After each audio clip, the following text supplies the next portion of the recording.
قرآن نے اس کی مثال کتے سے دی، بددعا اس کی اپنی قوم پر گرنے لگی۔ سامنے فرشتے کھڑے ہیں، تم ہلاکت کی طرف جا رہے ہو۔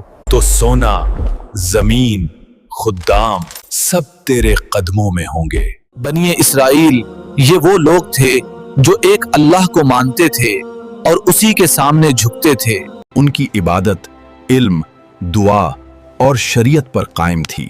کنانی مشرک اقوام، ان کی عبادت ڈر، جادو اور قربانیوں سے جڑی تھی۔ یہ قومیں پتھروں کے بتوں کے سامنے سجدہ کرتی تھیں۔ تیسری طاقت کے پجاری تھے۔ یہ لوگ طاقت کو ہی خدا سمجھ بیٹھے تھے۔ ان کے لیے عبادت صرف اقتدار کا ہتھیار تھی۔ ان سب قوموں کے درمیان بلعم بن باعورہ کھڑا تھا، جہاں ایک طرف حق تھا اور دوسری طرف دنیا۔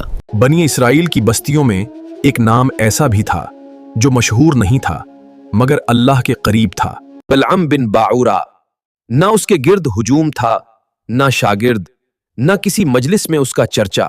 وہ ایک عام سے گھر میں پیدا ہوا مگر اس کا دل عام نہیں تھا۔ بچپن ہی سے اس کی طبیعت میں ٹھہراؤ تھا۔ جہاں دوسرے بچے کھیلتے، وہ خاموشی سے آسمان کو دیکھتا، جیسے کوئی سوال ہو جو لفظوں میں نہیں ڈھلتا تھا۔ وہ کم بولتا تھا مگر جو سنتا دل میں اتار لیتا۔ یہ وہ وقت تھا جب بلعم بن باعورہ لوگوں میں نہیں اللہ کے قریب تھا۔ دنیا کی چمک اور لوگوں کی تعریف اسے کبھی متوجہ نہ کر سکی۔ تنہائی اسے عزیز تھی کیونکہ وہاں دل محفوظ رہتا ہے۔ وقت گزرا، وہ اہل علم کی صحبت میں آیا۔ وہاں اس نے صرف علم نہیں، برداشت بھی سیکھی۔ وہ سوال کم کرتا مگر غور بہت زیادہ کرتا۔ اللہ کے آسماء، اس کے احکام اور دعا کے آداب اس نے عاجزی سے سیکھے۔ یہ علم نہ وراثت میں ملا، نہ کسی نسبت سے، بلکہ محنت سے۔ بلعم بن باعورہ، ایک ایسا نام جس کی پہچان خاموشی تھی۔ راتیں اس کی اصل پہچان تھیں۔ جب بستی سو جاتی تو بلعم جاگتا، نہ دکھاوے کے لیے نہ شہرت کے لیے۔ طویل سجدے، نم آنکھیں اور دل میں صرف ایک خوف کہ کہیں اللہ ناراض نہ ہو جائے۔ اس کی عبادت شور نہیں کرتی تھی کیونکہ اخلاص ہمیشہ خاموش ہوتا ہے۔ کچھ دعائیں قبول ہوئیں، کچھ مشکلیں آسان ہوئیں اور کچھ دلوں کو سکون ملا۔ مگر بلعم نے کبھی خود کو خاص نہیں سمجھا، نہ لوگوں سے کچھ امید، نہ اللہ سے مطالبہ۔ وہ خود کو بس ایک عام بندہ سمجھتا رہا۔ نہ ہجوم تھا، نہ لقب، نہ شہرت، بس ایک بندہ تھا جو اللہ کے قریب رہنے کی کوشش میں تھا۔ یہ وہ وقت تھا جب علم خاموش تھا، عبادت خالص تھی، نفس دبا ہوا تھا۔ اللہ تعالی نے بلعم بن باعورہ کو ایک خاص عطا کیا، ایسا علم جو ہر انسان کو نصیب نہیں ہوتا۔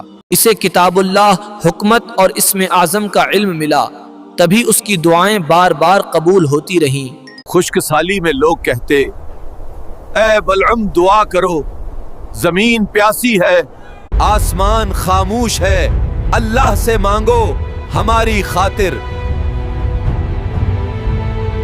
وہ ہجوم چھوڑ کر تنہا کہتا، اے میرے رب اپنی رحمت نازل فرما۔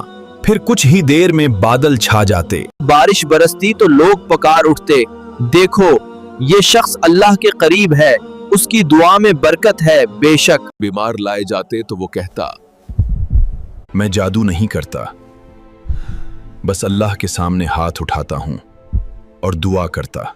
کچھ مریض بہتر ہوئے تو لوگ بولے، اس کی دعا اثر رکھتی ہے۔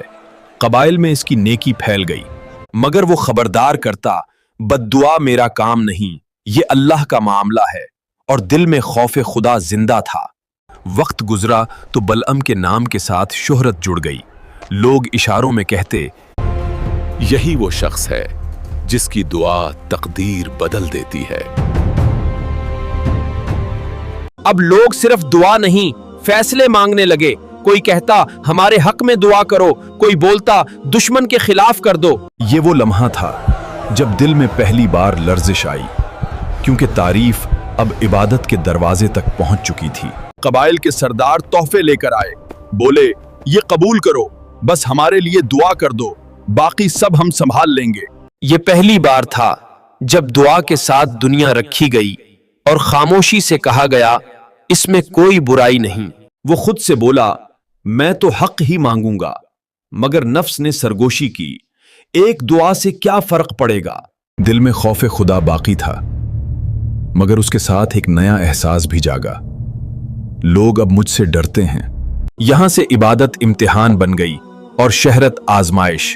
वो मोड़ आ चुका था जहां एक कदम सब कुछ बदल देता। जब बंदा खुद को कुछ समझने लगे, वहीं से जवाल शुरू हो जाता है और नेमत आहिस्ता आहिस्ता छुनने लगती है। दुआओं और तहाइफ की आजमाइश मुद्दतों चलती रही, दिल मजबूत होता गया। फिर वो लम्हा आ पहुंचा जिसने सब कुछ बदल देना था। फिरौन के अंजाम के बाद हजरत मूसा अलैहिस्सलाम बनी इसराइल को लेकर मिस्र से निकले। जुल्म का दौर पीछे रह गया। सहराए सीना और तैयह के लक्को दक मैदानों से गुजरते वो उस सरजमीन की तरफ बढ़े जिसे अल्लाह ने मुकद्दस करार दिया। अल्लाह का हुक्म वाज़ेह था, ऐ मेरी कौम, इस मुकद्दस सरजमीन में दाखिल हो जाओ जो अल्लाह ने तुम्हारे लिए लिख दी है। ये सफर फतूहात की हौस नहीं था, बल्कि अल्लाह के हुक्म की तकमील था, जहां असल ताकत भरोसा और ईमान था। मगर वो इलाका खाली नहीं था। वहां जबारीन, अमालका और मवाब की ताकतवर जालिम कौमें आबाद थीं। हजरत मूसा अलैहिस्सलाम लश्कर के साथ आगे बढ़े। मकसद जंग नहीं, बल्कि अल्लाह पर मुकम्मल भरोसा था। जब ये खबर मवाब और मदियान के हुक्मरानों तक पहुंची तो उनके दिलों में खौफ बैठ गया। वो बोले,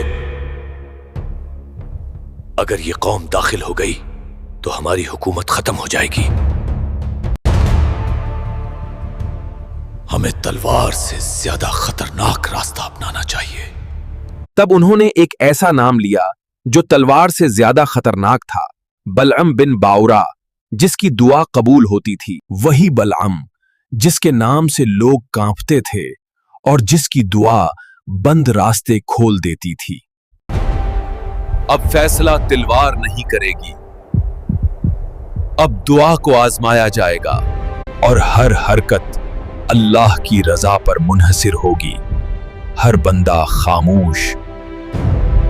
इसी वक्त बादशाह का पैगाम आया। मेहर लगी तहरीर में लिखा था, हमें तुम्हारी दुआ चाहिए, इनकार की गुंजाइश बिल्कुल नहीं।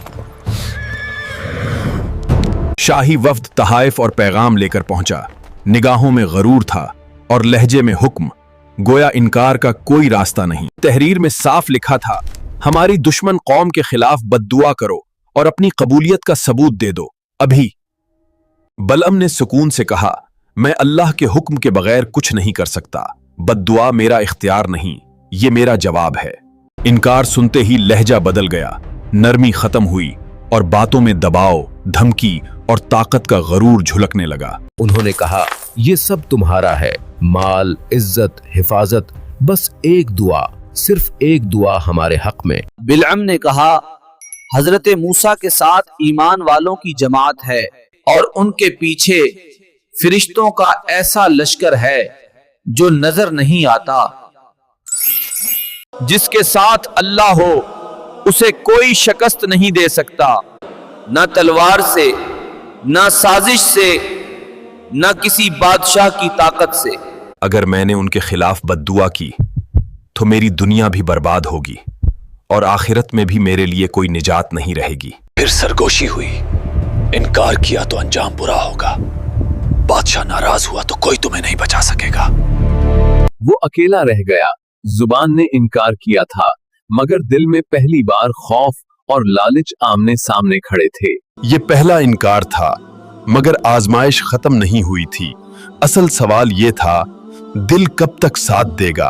बादशाह ने कहा, यह सिर्फ इब्तिदा है, अगर दुआ कर दी तो सोना, जमीन, खुद्दाम सब तेरे कदमों में होंगे।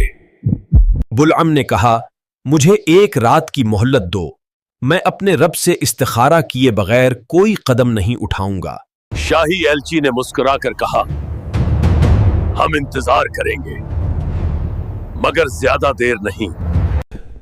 उसी रात उसे एक इशारा सा महसूस हुआ, ना मुकम्मल मना, ना साफ इजाजत। दिल ने कहा, शायद अब रास्ता खुल रहा है। फिर उसकी बेवी ने भी बलम को आहिस्ता से मशवरा दिया, ये मौके बार बार नहीं आता, अल्लाह ने तुम्हें इल्म दिया है, शायद अब इसका इस्तेमाल चाहता हो। ये वो लम्हा था जब दिल में पहली मजबूत दरार पड़ी। इल्म मौजूद था, मगर नफ्स ने आवाज बुलंद कर ली। जवाल एकदम नहीं आता, पहले दिल में जगह बनाता है, फिर अक्ल को कायल और नीयत को खामोश कर देता है। वही शख्स जो कभी आम बद्दुआ के तसव्वुर से कांपता था, आज अल्लाह के नबी के मुकाबिल खड़ा होने का इरादा कर चुका था। वो गद्दी पर सवार होकर पहाड़ की सिमत रवाना हुआ। दिल में नीयत बदली हुई थी और जुबान पर बद्दुआ का इरादा। रास्ते में गधी अचानक रुक गई। बलअम ने मारा, मगर कुदरत ने कदमों को आगे बढ़ने ना दिया। अल्लाह के हुक्म से गिद्धी बोली और गिद्धी ने बलअम से कहा, मैं क्यों आगे बढ़ूं? सामने फरिश्ते खड़े हैं, तुम हलाकत की तरफ जा रहे हो। ये आखिरी तंबिया थी, मगर उसने जबले हैसवान या फगूर की बुलंदी पर चढ़ने का फैसला कर लिया। यही वो लम्हा था जहां इल्म मौजूद था, मगर इताअत टूट चुकी थी और कुदरत व इलाही हरकत में आ गई। वो बद्दुआ जो हजरत मूसा और बनी इसराइल के लिए थी, अचानक पलट गई। अल्फाज मुंह से निकले, मगर उनका रुख बदल चुका था। बद्दुआ उसकी अपनी कौम पर गिरने लगी। लोग चीख उठे, हमने तो हजरत मूसा के खिलाफ कहा था, ये क्या हो रहा है? बलम कांप गया और बोला, ये मेरे इख्तियार में नहीं, अल्लाह की कुदरत गालिब आ चुकी है, मैं मजबूर हूं। इसी लम्हे फैसला सुना दिया गया। अल्लाह ने इसमें आज़म, कबूलियत दुआ और रूहानी किरामत छीन ली। उसकी जबान सीने पर आ लटकी, सांस बूझल हो गई। ना सुकून में आराम, ना खौफ में करार। कुरान ने उसकी मिसाल कुत्ते से दी, हमला करो तब भी हाँफता है और छोड़ दो तब भी हाँफता है। अफसोस, यहां भी उसने तौबा न की। इल्म छुन गया था, मगर दिल में मकर जिंदा रहा। तब उसने शैतानी तदबीर सोची और कहा, तलवार से कुछ हासिल नहीं, इन्हें गुनाह में मुब्तला कर दो। इसने मशवरा दिया, हसीन औरतों को बानी इसराइल के लश्कर में भेजो, ताकि वो गुनाह में पड़ें और अजाब खुद उतर आए। लश्कर में से एक जवान फितना की चाल में गिरफ्तार हुआ। हुसैन औरत की जानिब मायल हुआ और गुनाह में मुब्तला हो गया। अल्लाह का अजाब नाजिल हुआ, बस्ती में ताउन फैल गया। लोग खौफजदा, मवेशी बीमार और हर तरफ राबो वहशत छा गई। एक कत्ल हमने लश्कर में फसाद पैदा कर दिया। ताउन फैल गया, खैमों में लाशें थीं और सांसें टूट रही थीं।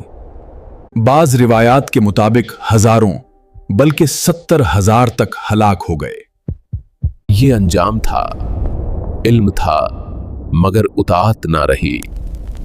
इल्म और करामत अल्लाह की अमानत है, जो दुनिया के मौल बेच दे सब कुछ खो देता है, दुनिया भी आखिरत भी। अगर वीडियो आपको अच्छी लगी हो तो लाइक जरूर करें। मज़ीद मालूमती वीडियोस देखने के लिए हमारे चैनल बख्श वाइब्स को सब्सक्राइब करें। शुक्रिया।